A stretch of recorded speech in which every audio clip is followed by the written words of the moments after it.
Hey, what's up, guys? I finally watched the Teo Sandor fight. Um, I scored the fight 96-95 for Teo. I had two even rounds in the fight. I will read off my scorecard for you. Round one, I had 10-9 for Teo. Round two was 10-8 for Sandor. Round three was one even round, 10-10. Rounds four, five, and six were all 10-9 Teo. All right, this is where he took over the fight on the scorecard, in my opinion. All right. Um, Round seven, I have an asterisk by it. I scored it 10-9 for Sandor. But of course, that was the round where he got the knockdown and the ref didn't call it. All right. So it really should have been a 10-8. All right. And with the 10-8, this fight would have been a draw on my card. All right. Round eight was another 10-9 for Sandor. Uh, Rounds 9 was 10-9 for Teo, and round 10 was the other even round at 10-10. All right. Guys, as I said, Sandor had to do something really remarkable or spectacular to win this fight. He was fighting on a top ranked card on ESPN. He was fighting at MSG. Um, he really did not do enough, in my opinion.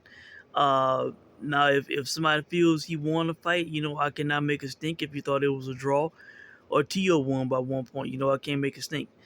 But and I would understand.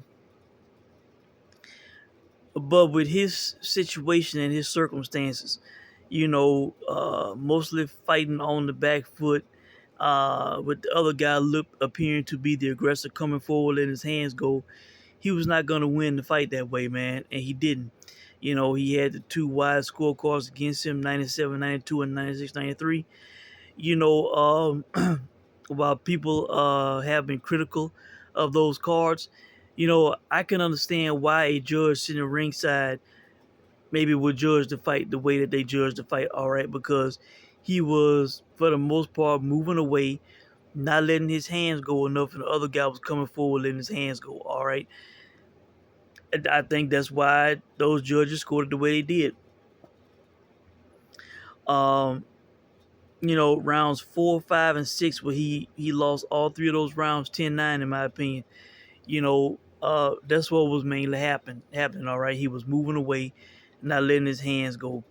All right, now round eight, I have underlined on my card, and the reason I have it underlined is that's the way he really should have fought the fight, for the majority of the fight. All right, instead of moving away, constantly, going near the ropes, he should have stayed more in the center of the ring and either move Tio back or stay more in the center of the ring. All right.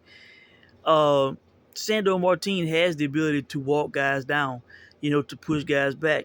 He did it in the fight before he fought Tio. All right.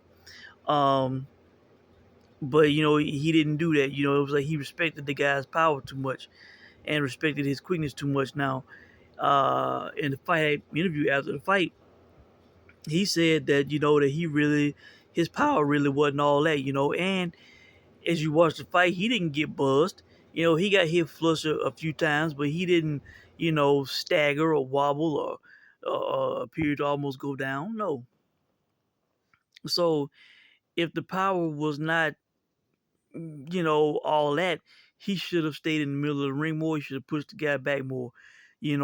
I've said it before and I'll say it again, guys. Bad optics. Um, the way the judges are looking at the fight, it looks bad for you to constantly go back and not let your hands go enough for the other guys coming forward letting his hands go. It's just bad optics, man, and that's why they judged the fight the way they did. All right, so it was Sandor's fault. He had a chance to win this fight, and he didn't, man. Not to me. Uh, now again, if they would have called a knockdown, it would have been a draw. It would have been 95-95 on my card. So, it's fair to say that the guy got a draw, but, officially, because it was not a knockdown, it was 96-95 for Tio on my card. All right. Um, But yeah, Sandor had a chance to win this fight in my opinion, but he did not because he did not do enough. You know, he had to do more being in the situation he was in. You know, this was a tremendous opportunity, man. MSG headlining, you know, in New York, Heisman Night, America, ESPN, all those things, you know, international exposure. He should have sold a lot more than he did, all right, to win this fight. Bottom line, that's my opinion. So, really, that's it, guys. Again, 96-95 for Teofimo. Two even rounds in the third and the 10th. He should have got the knockdown in the seventh, but he did not. And from the eighth round on, really, that kind of shows the way he should have fought a majority of the fight, middle of the ring, not so much back in the way on the ropes. All right. Um, you know, I don't know if Sandor is still with Matchroom. I'm assuming he is. Um, you know, I'm assuming that maybe negotiations failed the first time because they wanted to secure the guy at the bag in case he got robbed, didn't get a decision, his value dropped from taking a loss or whatever, you know. Um, but he can be in a title fight soon.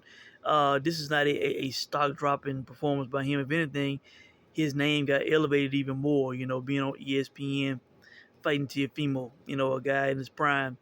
Um, you know, they can get him in an eliminator for maybe the WBA or, you know, another sanctioned body, and then have him in a title fight. You know, so if he's still with Matchroom, I'm assuming he is. I don't know why he wouldn't be. You know, you know, I think that he will be in the title picture and be fighting for a title very soon. You know, so really that's it, guys. You know, let me know what you think about it, and I'll check in with you guys soon. Thanks for watching.